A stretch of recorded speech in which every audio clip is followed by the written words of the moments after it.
হরে কৃষ্ণা। আজকে আমি আবারও চলে এসেছি মাঠে। আর মাঠে এসে দেখো আমরা সবাই মিলে কি করছি।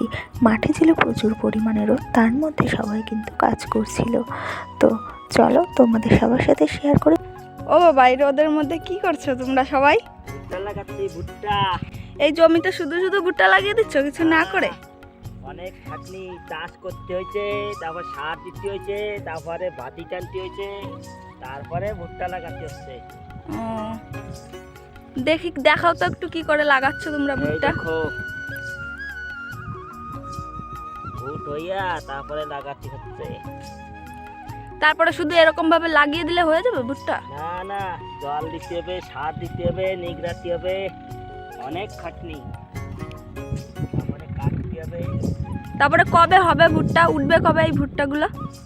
এই চৈত্র মাসে। তো তোমরা শুনতেই পেলে বাবা কি বললো কিভাবে ভুট্টাটা লাগাতে হয় বা চাষ করতে হয়। আর একটা জমির ফসল পেতে কিন্তু চাষিদের অনেকটা পরিশ্রম হয়।